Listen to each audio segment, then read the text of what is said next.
Well, it's always a pleasure to chat with you, Russell. And today we are bringing to you listeners one of our quarterly books episodes. And this one is going to be particularly fun because we are talking about Russell Moore's Desert Island book list. Yes. And the reason for this is because for those who subscribe to my newsletter, it comes out every Thursday. We always do an alternating desert island bookshelf, the books that you would want if you were stranded on a deserted island, uh, and a desert island playlist, the songs that you would want to have with you there. And so a lot of people said, well, what would be on your desert island bookshelf?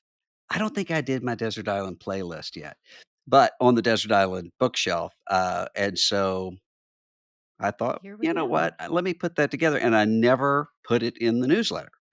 So So now it's a podcast, and now maybe we'll it'll talk about also, it here. Yeah. yeah, that sounds great. Well, you have 27 books, so we don't See, I worry. didn't realize that, and that's a breaking of my own I rules. know, I know. Yeah, okay. Yeah, it's okay. It's okay. We will write them all in the show notes, but don't worry, this will not be a 5-hour episode, listeners. But tell us a little bit, as we think about this idea of selecting a number of books that are meaningful in a person's life, where did the idea of a desert island bookshelf come from? How long have you been asking? Is this like your party question? No, it's not a party question, but it's a question that I've been asked a lot Mhm. over Mhm. the years, and I found it really is kind of illuminating Mhm. to a person because with this kind of list, what we're not saying is, "Oh, these are the best books that have Right. ever been written." Right. What we're saying is these are books that I needed at Mm. just the time that I had them and that have persisted.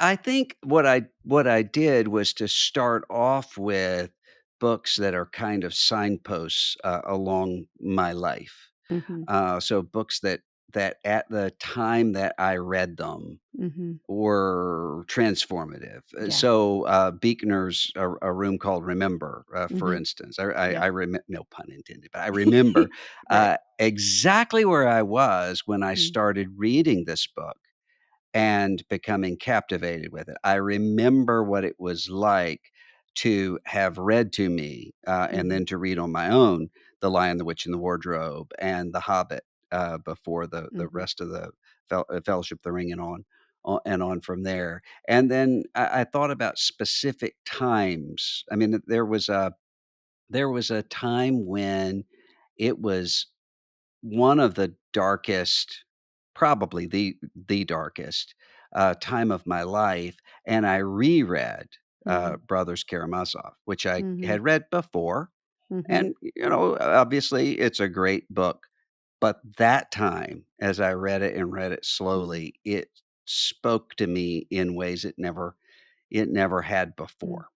And Right. so that those were the sorts of things I kind of started with, and then I turned and said, "What are the books that I keep going back to?"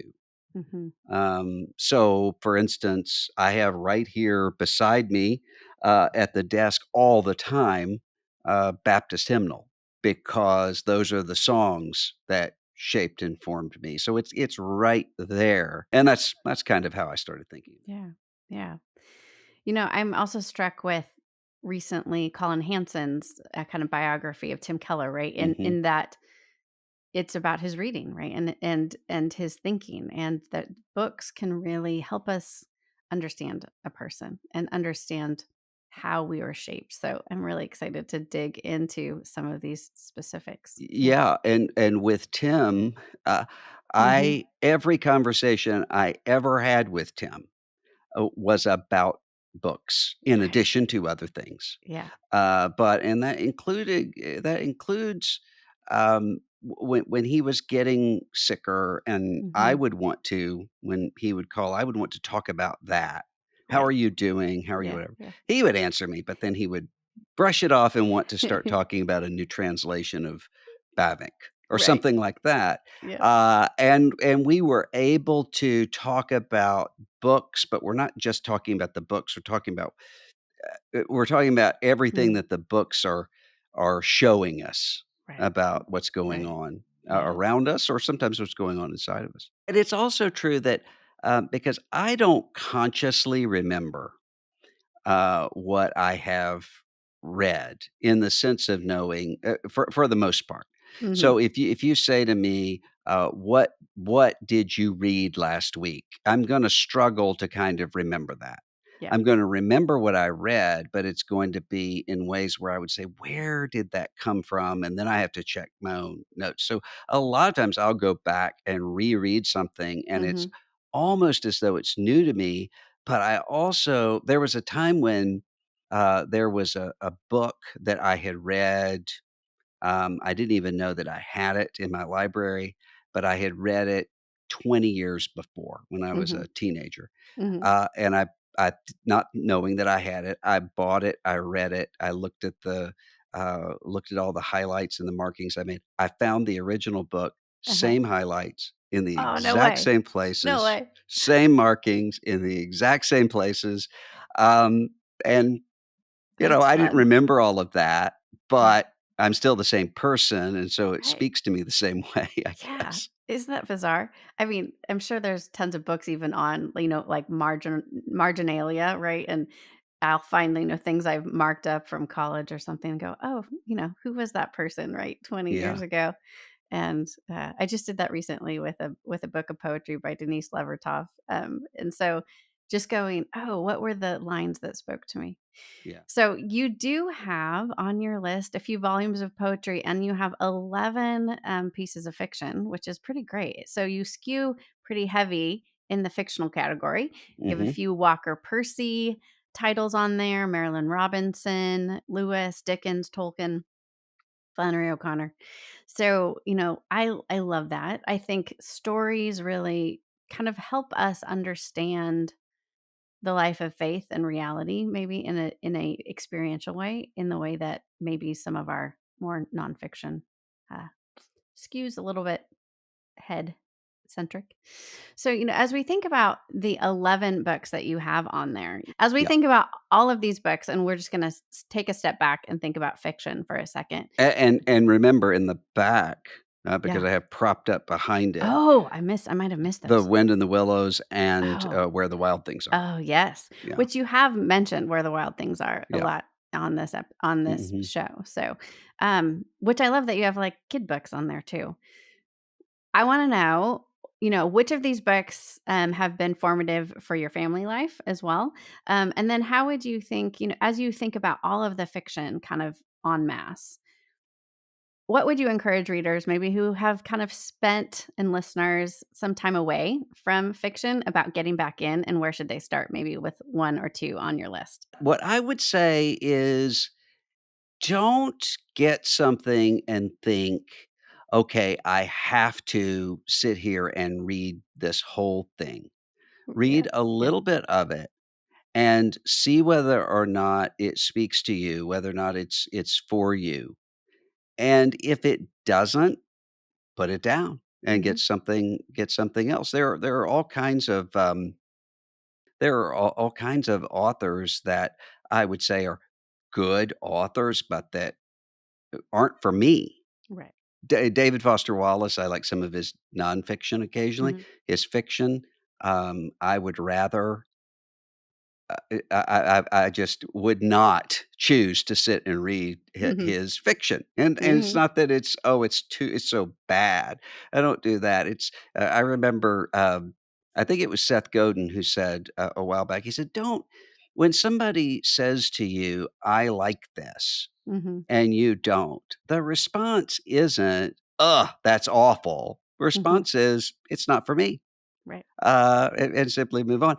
So I think start with something and see whether or not it speaks to you. For some of these writers, you can start with a short story right, and see. But Flannery O'Connor, for instance, there you could, and Eudora Welty too. You could mhm, start with virtually any of their short stories mhm, and mhm, get a feel for where mhm, they're going. mhm. What do you see, as you look at your through line of some of your fictional choices or just the things that interest you? Would you put any kind of bullet points around those, the things that speak to Russell Moore as a fiction reader? David Copperfield was important, early on because I don't even know how I came across. I do know how I came across it, actually. There's a series of books, or there used to be, Mm, when I was a kid. I don't even know if they're still in print, but they were abridgments of books. They mhm, had illustrations in them. It wasn't, but they were abridgments, and they were easy to get through in that way. right. But I would read those. So that would be Edgar Allan Poe's short stories, and Moby Dick, and Mhm, Call of the Wild, and Count of Monte Cristo, and that sort of thing. yeah. And David Copperfield and Oliver Twist were both in that series. And I really resonated with being able to look at almost an entire life Hmm, mhm, with David Copperfield, and to be able to get almost an aerial view. And I think, and I would not have said this as I mean, I think I was 11, something like that. I would not have said, uh, "Oh, I'm getting an aerial view." I didn't know why it right. spoke to me, Yeah, but yeah.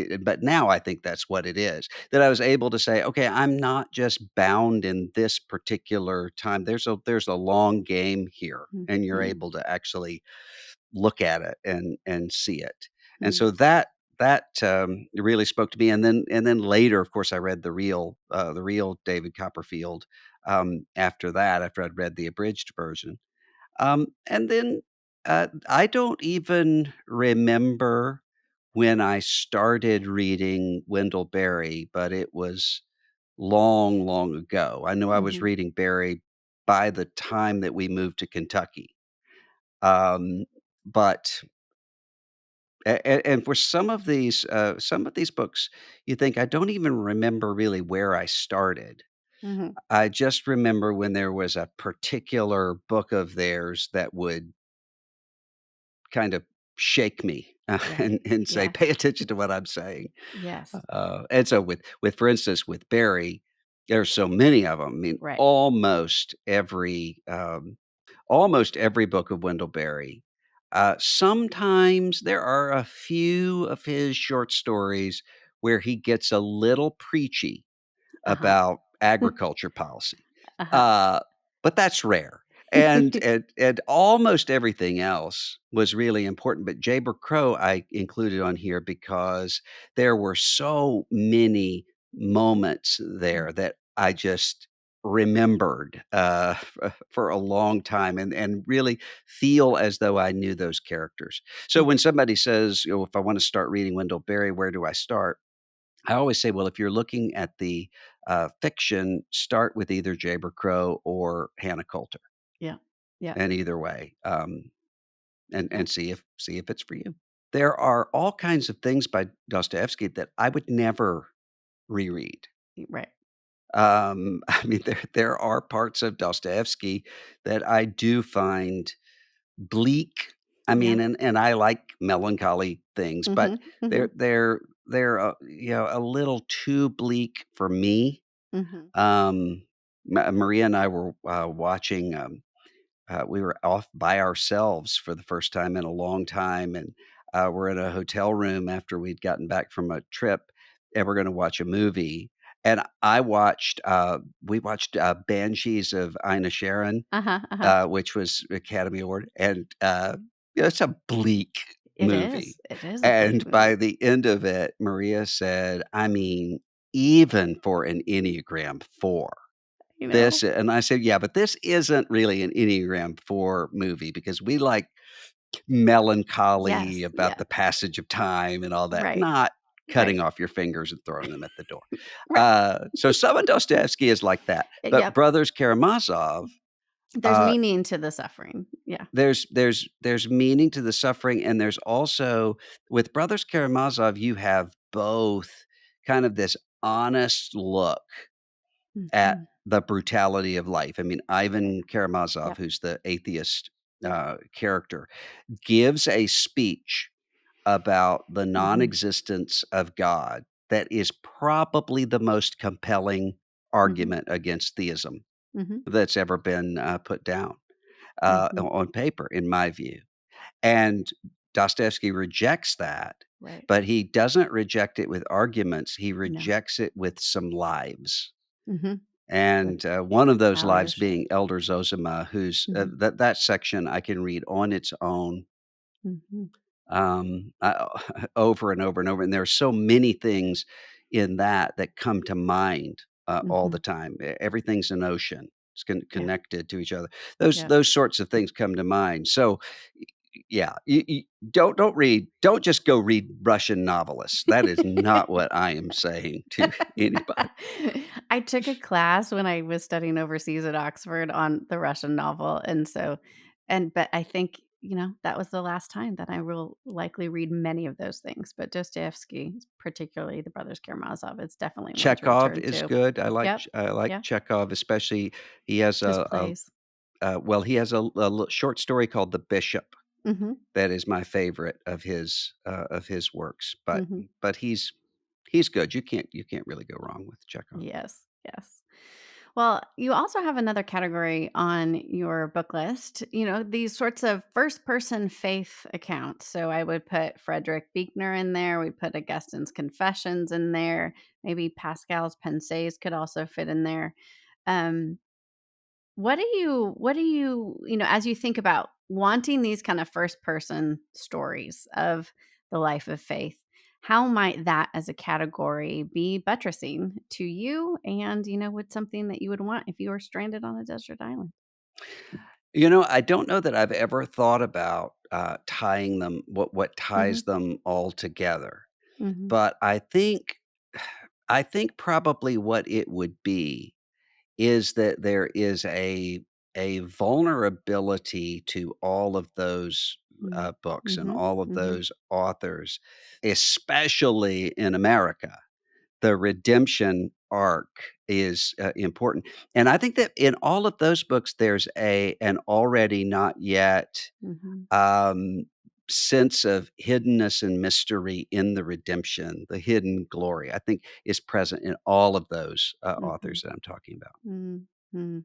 Because I think sometimes there are some ways that we talk about things, and I mean, I'm talking about myself. There are things that you don't say because you think that that would be discouraging to people. Mhm. And so you don't really talk about those times of darkness very much. You don't talk about those kinds of things. And so it can we think sometimes that we're encouraging people and it ends up being very discouraging because people will all that they see is the presentational piece. And because of that, they think, well, something's wrong with me because all of the other Christians that I know are joyful and triumphant, and I'm having to struggle and wrestle with Mhm. fear and cowardice and doubt and anxiety and what have you. And sometimes, even when we talk about those things in very general terms, people can think, "Yeah, but these Right. people never dealt with what how really bad it can get." Mhm. And Augustine, Buechner, Lewis, none of them hide that. Right. Right. Right. How has that vulnerability helped you in some of your own darker moments? How have these books been a companion for your own spiritual journey? Well, I've been, I've been prone to depression, in my life, and, Buechner, the way that he, Mhm. speaks of it as a hungering dark, Mm. Mhm. um Mm. And now that I think about it, and I've never really thought about this before, but there's a large number of people here. I can think of 2 or 3 or 4 right off the top of my head on that bookshelf Mhm. who had fathers who died, Mm. early by suicide. I My dad did not die by suicide and didn't die when I was a kid, but we thought he was going to. Mm. He came very close to death when I was 12. So Mm. maybe there's a Yeah. temperament Yeah. that responds to Walker Percy and Frederick Buechner and some of these others, and maybe especially because one of the marvels in all of in their lives, I mean, I Mm. think particularly Percy and Buechner, the marvel for them was, "That isn't what happened to me." Mm. It could have been, and maybe people would have expected that to be, and if everything about life were just nature and nurture, Mhm. added up in some sort of a syllogism, then maybe that would be the case, but it wasn't. Mm. So, I've not thought about that before, but Mm. There you go. maybe there's something there. Yeah. And especially a particular kind of melancholy. I mean, for instance, I have, Eliot's, 4 quartets on there, which is another volume that I always have right around me. It's right here over to the side of this, computer screen, and especially East Coker of those poems, Mhm. and there's a kind of, treatment of, among other things, but the passage of time. Yeah. And, I find that a lot of even the melancholy songs that Mhm. I return to, that's what they're about. Mhm. They're Mhm. about that passage of time um, and losing people, and not just that, but losing children growing up, those sorts of things. And so those poems really speak to Mhm. that particular kind of melancholy, which isn't, oh, I'm sad because my Right. situation of what my situation is. It's, oh, I'm melancholy because I love this Mhm. and I know that one day I'm going to lose it. Yep. And of Mortality. course, Buechner Mhm. talks about all's lost, all's Yep. found, Yep. which is an eminently Christian and biblical way Mhm. to Mhm. look at it.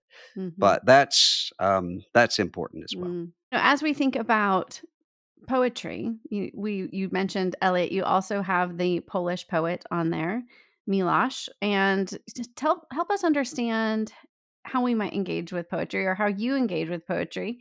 I think oftentimes, right, in grammar school, we kind of are told about how we have to find iambic pentameter or, like, find the meaning of a poem, and if you're not someone like us who maybe likes that sort of thing, that can Not even feel. I like that sort of Yeah, I thing. did. I liked diagramming sentences, sorry. But as we think about this, poetry is a whole new kind of way of looking at language. It's a different way of conceptualizing reality. What makes Mhm. you come back to these 2 poets? There are certain poems that speak to that speak to existence in a way that the language really captures them.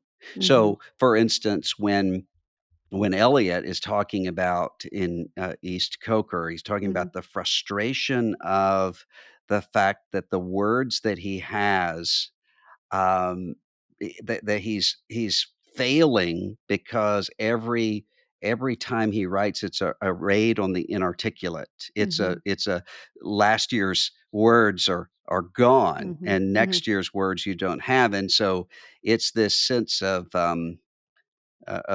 frustration, and also with this sense of anyway, it sums all of that up in a way mhm, that's mhm, powerful to me. mhm, And Milosh, Lithuanian poet, whose work I really love, both his poetry and his nonfiction. But he will talk about um, he's really clearly conflicted mhm. in the sense that he's a Christian, kind of, Uh-huh. but he's somebody who lived through a totalitarian regime, and he's somebody who's deeply suspicious of nature. And so Mhm. there's a lot in Milosh that's sort of the opposite of the romantic view Right. of nature is Mhm, our friend. He sees it as I in one of his poems, he says he's speaking to nature and says, "I mhm. used to love you before I knew what you were." Hmm. And so he has this sense of nature as red in tooth and claw and Right. predatory. Yeah. And but there are times when he's overcoming that. Yeah. And so it's just sometimes you will find somebody where their particular work speaks to you. Mhm. And there are other times where not that there are all sorts of poems that friends of mine love that, they don't Yeah. do anything for me. That's true, I love it. And we had Malcolm Guite on, so folks can go ahead and Yeah. listen to that Oh, podcast yeah. episode and pick up his some of his poetry, for the church year is particularly easy and accessible for those Yeah. of us who know those stories, right? So that's a good you gotta pick, like, shallow entry points, right? For Geit is so different from me mm, in the sense that, he can sit and recite, having right. memorized Yeah. entire poems, and not just some, but lots of them. I don't memorize, poetry, but there are bits of poetry that get stuck in my brain Mhm. just from Mhm. reading them all the time, Mhm. in the same way that I don't memorize scripture in the sense of sitting Mhm. down with flashcards and trying to memorize. I Mhm. have a lot of scripture memorized from repeatedly Right. inhabiting the Yeah. scripture and Mm. returning to it. Mm. And so for some people, that wouldn't work. For some people, they really do need the flashcard and to work through. Mhm. That's not the way my mind Mhm. works. Mm. Yeah, and how have you given such a wide variety of types of work on your list here? And again, listeners, they're in the show notes, so you can refer back. But as we think about that, how has your reading and this broad reading informed your reading of Scripture, and Scripture informed your reading of some of these favorite books that really have meant something to you? Well, it's the latter more than the former because, I can't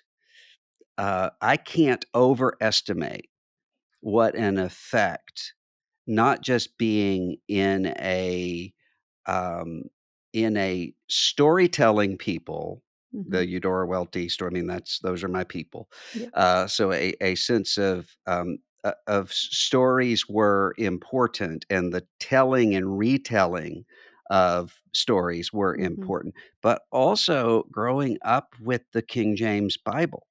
Hmm. And I was in a church, not we weren't KJV only or anything like that. We really just didn't know there were any other options. Yeah. And so we had and there's such a rhythmic and poetic power to the King James Version that I really think my entire life is in King James in some way, Mhm. and Mm. I have to kind of do like I do with scripture. I have most scripture memorized in Mhm. KJV Yeah, yeah. just because of that time when it's like being a native language, and I'm sort of translating it out of that Right, whenever right. I'm quoting scripture, and I think a lot of life is actually, like that for me. So Mm. when, that my wife was asking, she and a group of, um, women in our community were thinking through about maybe teaching writing to our kids, and she said, "How did you learn to write?" And I said, "I didn't. I Yeah, there was no right. class that was Mhm. teaching me to write. It was I'm convinced being Mhm. in the King James Bible all the Mhm. time." Yeah. And so I can look at even some of those, books that are meaningful to me, they're evocative of that. Mhm. And I think also the sense of, um, I think reading as much fiction as I always have has changed the way that I see the emphasis of scripture. Mhm. Um, in terms of, I always talk about how it was illuminating to me when I was teaching preaching at a seminary, how many of my students would want to take narratives and change them into Pauline epistles Yeah, yeah, or yeah. parables and change them into Mhm. that, because there was this unspoken assumption that what's really important are the abstractions. Right. Mm, And, mhm. I think about, Marilyn Robinson in one of the Mhm, Gilead books, I think, mhm. is where she was talking about the boys that she knew that were all named for biblical names, Mhm, Jacob and mhm. Isaiah, Matthew, and the girls were all named for abstractions, faith, hope, Yeah, grace, yeah. uh, and I think that there's a tendency to say, "Well, what's really real are the abstractions and just get rid of the rest of it." When Mhm. actually, I think it's the other way around, Yeah. and, Richard Hayes in, in an amazingly important book called, Echoes of Scripture in Paul, Mhm. goes through and demonstrates even the Pauline epistles are anchored in and rooted around narrative. Right. Paul's Paul's assuming that people are familiar with a story in order to come in and to refer to the story of Mhm, Abraham, for instance, in mhm, Galatians 3 or in Romans 4, to be able to say in 1 Corinthians 10, our fathers, you remember, were baptized in the mhm, cloud and mhm. baptized in the sea. I mean, so all of that is rooted and anchored around that. And so there were times when I would say to somebody who was really struggling with preaching, but I think I would say the same thing to somebody who's really struggling with Bible reading.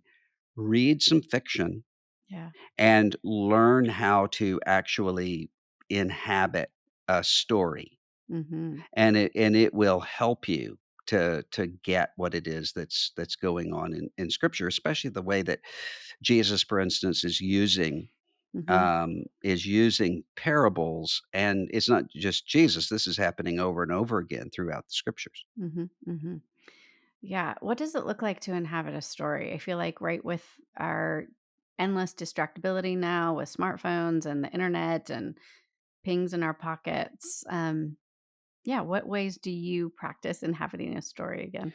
You have to fight against that. I mean, Yeah. I was just reading um, a book the other day that was talking about the cultural landscape around us and about what happens not just with that ping, ping, ping Mhm. of texts and emails and everything else and social media notifications that come to a person, what that does, you can't give attention to anything Right. when you're pulled looking around at all Mhm. that. But also just the sense of what happens to us with, say, having access to Google, Right. which is good, and it's a very useful tool, but one's brain can start to think of it as an Mhm. external brain, Right. and you don't have to look for this because, it's always just Mhm. available right there, and I think sometimes people can do that with, say, Bible apps, Right. even when they're not intending to.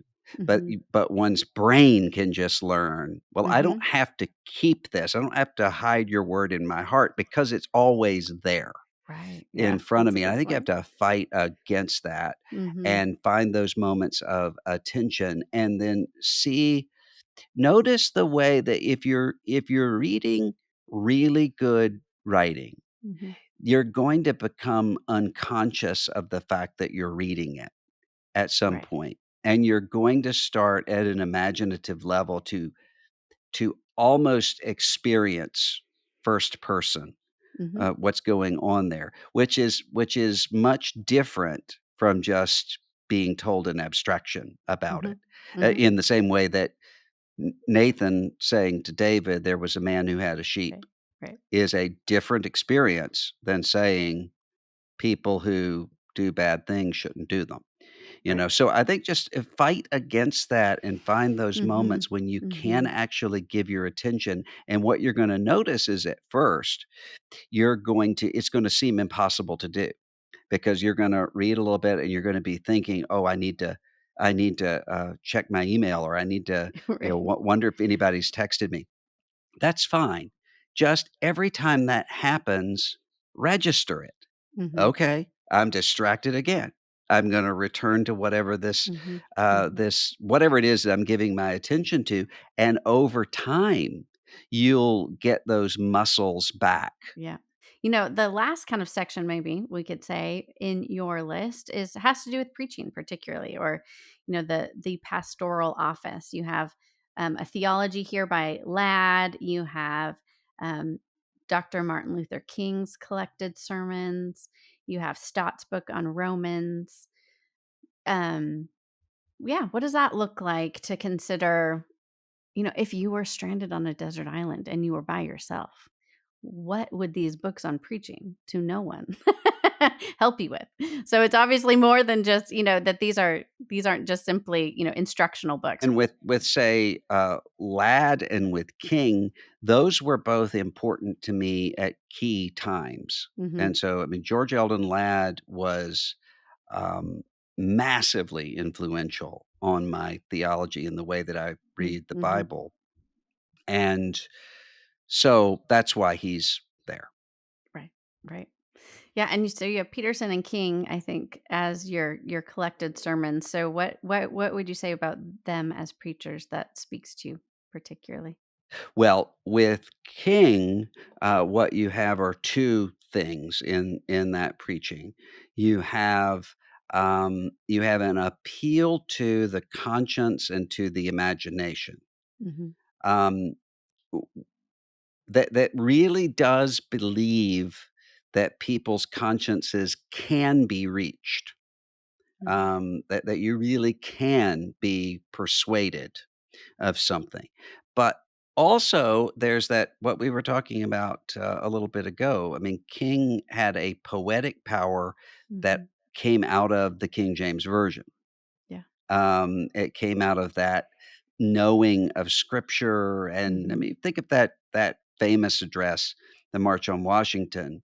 A lot of even when there's not direct references, a lot of imagery from Scripture, from the Declaration of Independence, Mhm. preamble to the Constitution. Those things are kind of in the background there. And with Peterson, what I would say is there's um, a poetic Yeah. beauty to a lot of what, most of what Peterson is writing about, and also he he has a way of choosing an image that really helps you to get Mhm. at what the real problem is. It's good. Well, you also write books. So, just as we are closing, tell us a little bit about maybe some of the journey of you moving from a reader to a writer, and what does that look like, particularly, in this moment in And time? with losing our religion, what that really was this just unbelievably chaotic time in evangelical Christianity. I was finding myself having come through the Trump stuff and the racial injustice stuff and the sexual abuse Mhm. stuff and Mhm. the denominational avalanche collapse sort of stuff, Mhm. all of that, and surviving it, but having a lot of people that I'm talking to who were starting to think, okay, the choices that I have in front of Right. me Mhm. are secularism and Mhm. nihilism Mhm. or crazy. Right. And Mm. I would have myself coming in and saying, no, that's not what Christianity actually is about, and Yep. here's what it's about. And so, whether I was talking to a Christian, but who's kind of on the edge of just complete disillusionment, Mhm. or a non-Christian who was getting the wrong read on Jesus by what he or she had seen in Mhm. some of the worst aspects of the church, I I needed to work Yeah. through Yeah. where do we go from here? Mhm. And that's what losing our religion was or is. Yeah. And is there a sense in which it has helped increase your hope for American evangelicals It it after it on the com other side? it completely did, Mhm. although, Not in the way that a lot of people expect. Right. So I think what a lot of people want is, okay, how do we get back to the way it used to be? Right. And I'm not just talking about the Mhm. people who are kind of nostalgic for the 50s or the 70s or something like that. I'm talking about people who would say, and this is my tendency to say, Mhm. let's kind of rewind this thing to 2015. Right. And and that's not going to happen because God really is doing something.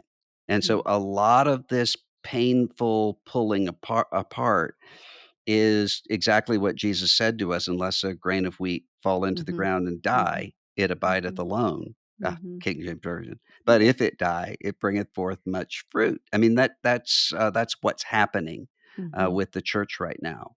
And so it's a hopefulness, but it is a hopefulness that isn't about rewind. Right. Yep. Right. That he is making all things new. Yeah. Amen. Well, thank you, Russell. It is always a pleasure to chat and especially to talk about books. It's really fun. So thank you for letting us into your books. It's been really fun to hear a little bit about how you've been formed by the books that you've read. Well, it was a fun conversation. I have a new book coming out on August the 1st of this year. It's called Losing Our Religion, an altar call for evangelical America.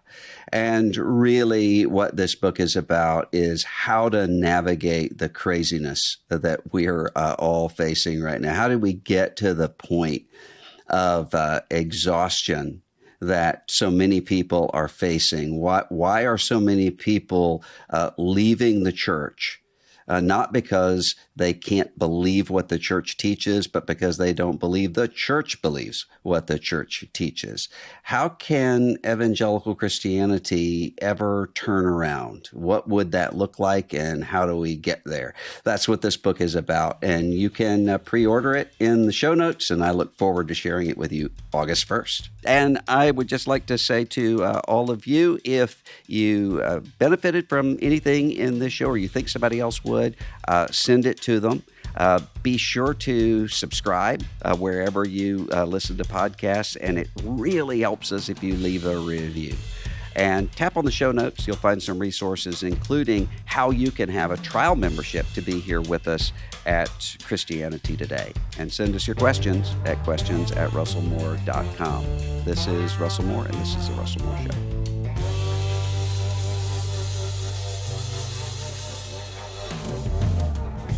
The Russell Moore Show is a production of Christianity Today. Executive producers are Eric Petrick, Russell Moore, and Mike Cosper. Hosted by Russell Moore, produced by Ashley Hales, associate producers Abby Perry and Azare Phelps, CT administration provided by Christine Kolb, social media by Kate Lucky, director of operations for CT Media is Matt Stevens, production assistance provided by Core Media, audio engineer is Kevin Duthu, coordinator is Beth Grabencourt, video producer is John Rowland. The theme song for The Russell Moore Show is Dusty Delta Day by Lennon Hutton.